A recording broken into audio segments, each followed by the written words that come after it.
இன்றைக்கு நாம பேசுறது மானிய கோரிக்கை. அவைத்தலைவரே, உங்களை கெஞ்சி கேட்டுக்கிறேன். நாங்களும் பொறுமையா ஒரு வாரம் 10 நாளா பார்த்துக்கிட்டே தான் இருக்கிறோம். மானிய கோரிக்கையை தவிர மற்ற எல்லா நிகழ்ச்சியும் இங்க நடக்குதுங்க. பொதுவா நான் சொல்றேங்க, நான் ஆளுங்கட்சி எதிர்கட்சி எல்லாம் கிடையாது. நாங்க ஒரு பொதுவான ஒரு சட்டமன்ற உறுப்பினராக இங்க நான் பேசுகிறேன். இங்க மக்களுக்காக பேசுறதுக்கு தான் இந்த சட்டசபை. ஓகே, உங்க கருத்து சொல்லுங்க, ஒரு 5 நிமிஷம் சொல்லலாம், ஆளுங்கட்சியோ எதிர்கட்சியோ. ஆனா டெய்லி 6:30 மணி வரைக்கும் போவதற்கான ரீசன், ஆளாளுக்கு ஒருத்தர் மேல குறை சொல்லிக்கிட்டே தான் இருக்கிறமே ஒழிய, சண்டை போட்டுக்கிட்டே தான் இருக்கிறவங்களே ஒழிய, இதனால தமிழ்நாட்டுக்கோ மக்களுக்கோ இதனால என்ன பலன் என்ற கேள்வியை இங்க நான் கேட்கிறேன். ஆளும் கட்சியை தேர்ந்தவர்கள், இதுவரைக்கும் ஆட்சி செய்தவர்கள் எல்லாரும் சிறப்பாக தான் ஆட்சி செஞ்சிருக்காங்க. இதுவரைக்கும் யாருமே இங்க குறை சொல்ல முடியாது. எந்த ஆட்சியா இருக்கட்டும், அவங்க காலகட்டத்திற்கு தமிழ்நாட்டுக்கும் தமிழக மக்களுக்கும் அவங்க நல்லதுதான் பண்ணியிருக்காங்க. இன்னைக்கு உங்களுக்கு வாய்ப்பு கிடைச்சிருக்கிறது. உங்கள் ஆட்சியை மக்களுக்கும் இந்த நாட்டுக்கும் நல்லது செய்வதற்கு நீங்கள் எல்லா முயற்சி எடுங்கள். அதற்கு மக்களும் சரி, எல்லாரும் துணை நிற்போம் என்று தான் சொல்றோம். ஆனால் இங்க பொதுவா நாங்க இங்க பாருங்க, எல்லாருமே அவைத்தலைவர் அவர்களே, நைட் அண்ட் டே எக்ஸாமுக்கு கூட இப்படி யாரும் ப்ரிப்பேர் பண்ணியிருக்க மாட்டாங்க. எல்லா சட்டமன்ற உறுப்பினர்களையும் நான் சொல்றேன், நைட் அண்ட் டே உட்காந்து ப்ரிப்பேர் பண்ணி வர்றாங்க. ஆனா இங்க வாய்ப்பே கிடைக்க மாட்டேங்கிறது. எப்ப பாரு சண்டை சண்டை சண்டை அப்படின்னா மக்களுக்கு இதனால என்ன பலன்? நானு இப்ப நீங்க சொன்னீங்க, ஒரு நிமிஷம், வாக்குவாதம் என்பது ஒரு அளவுக்கு இருந்தால் ரசிக்கலாம். கடந்த 2 நாட்களா இங்க நான் வரல, மக்களோட சந்திக்கிறேன். மக்கள் என்ன சொல்றாங்களோ அதை இங்க நான் குறிப்பிடணும். இதுவரைக்கும் சட்டமன்றம் நல்லா போயிட்டு இருந்துச்சு, நாங்களும் இன்ட்ரெஸ்டிங்கா டெய்லி பார்த்துக்கிட்டு இருந்தோம். ஆனா ஒரு 3-4 நாளா வெறும் சண்டை தான் போகுதே ஒழிய இதனால யாருக்கு எந்த பலனும் இல்லை. இப்பெல்லாம் நாங்க டிவி ஆஃப் பண்ணிடுறோங்கிறாங்க. ஏன் இதுன்னு சொல்றேன்னா, இங்க மக்களுக்காக பேசணும், மக்களுக்கு நல்லது நடக்கிறதுக்கு தான் இந்த சட்டசபை என்பதை தயவு செஞ்சு எல்லாரும் புரிஞ்சுக்கணும். வாக்குவாதம் பண்ணுங்க, ஆனா 24 மணி நேரம் இருக்கிற 6:30 மணி வரைக்கும் வெறும் சண்டை போனா எப்படி? நானும் பார்க்கிறேன்.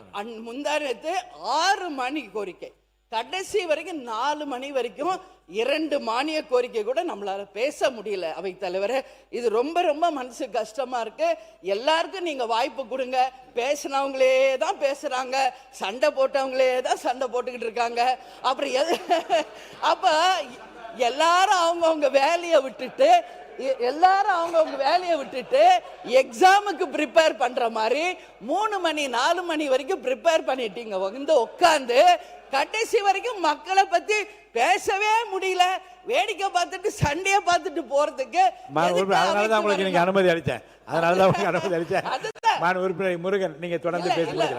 ராஜா, நீங்க பேச முடியும் இல்ல? அவை தலைவரே, இங்க பாருங்க, நான் கடந்த ஒரு வாரமா எதுவுமே பேசல.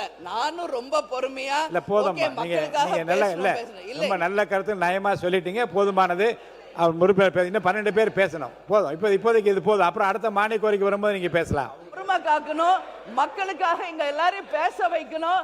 இங்க வெறும் இது சட்டமன்றம், சண்டை மன்றம் கிடையாது. அதனால அவர் பேசாத வரைக்கும் அமைதியா போகுதுங்க. ஒன்ஸ் அவர் ஆரம்பிச்சாங்க பேசியது போதுமா? தயவு செஞ்சு நீங்க அனுமதி தராதீங்க. எல்லா உறுப்பினருக்கும் வாய்ப்பு தாருங்கள் என்று கேட்டுக்கொண்டு அமர்கிறேன். அந்நியாருக்கும் எங்களுக்கும் பிரச்சனை கிடையாது.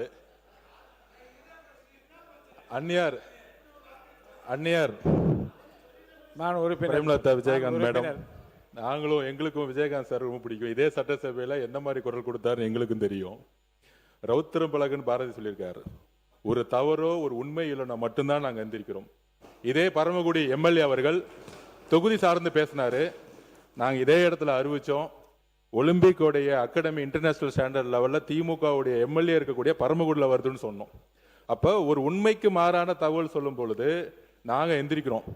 மாண்புமிகு பேரவைத் தலைவர்கள் சொன்னார், ஒரு உதாரணம் சொன்னார், நாங்கள் ஒரு உதாரணம் சொல்கிறோம். எதிர்கட்சி என்பது தீக்குச்சி மாதிரி, அதை அழகா கேஸை பத்த வச்சு பால் வச்சா நாங்க அமைதியா இருப்போம். நீங்க கேஸை புடுங்கி விட்டு பத்த வச்சுன்னா வெடிக்கும். நாங்க வெடிக்கக்கூடிய இடத்துல அப்படி இருக்கிறோம்.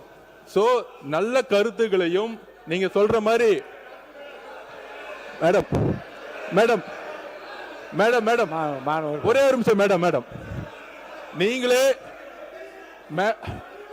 ஒரு நிமிஷம் பேசி முடிச்சிடறேன். அந்நியார் அவர்களுக்கு எங்களோட கோரிக்கை என்னன்னா, இன்னையிலிருந்து ஒரு நோட் எடுத்துக்கோங்க. திமுக பேசும்போது ஏதோ ஒரு இடத்துல அரசையோ முதலமைச்சரையோ இல்ல எங்களுடைய கொள்கையிலையோ தவறுன்னு சொன்னா மட்டும்தான், இந்த பாருங்க இப்ப கூட கத்துறாங்க பாத்தீங்களா, நீங்க சொல்லணும்ல, இப்ப நீங்க சொல்லணும்ல திமுக ஏன் கத்துறாங்கன்னு கேட்கல. என்ன மட்டும் நீங்க சொன்னீங்கன்னா அது ஏதோ எனக்கு எதிராக ஒரு பிரச்சாரம் பேசுது. உங்களுக்குள்ள பேசிக்க இங்க பார்த்து சொல்லுங்க. இல்ல அந்நியார் வந்து எப்பயுமே எங்களுக்கு நல்ல பழக்கம். அதனால அந்நியார்களுக்கு என்ன சொல்லுதுன்னா, எதிர்கட்சிகள் அரசுடைய குறைகளையும் பிரச்சனைகளையும் சொல்லட்டும், நாங்கள் பதில் சொல்றோம். ஆனால் 100 நாள் வந்த ஆட்சியை முதலமைச்சர் குறித்தோ இல்ல அமைச்சர்கள் குறித்தோ இல்ல தவறான எங்களோட கொள்கை வந்து தவறான இருக்கிற மாதிரி ஒரு போலி பிரச்சாரம் செய்யும் பொழுது நாங்க எந்திரிக்கிறோம். அதுதான். அப்ப நாங்க என்ன கேக்குறோம்னா, நாங்க ஒரு பதில் கேட்கிறோம். ஆனா நாங்க பேசும்போது அவங்க பதில் கொடுக்க மாட்டேங்கிறாங்க.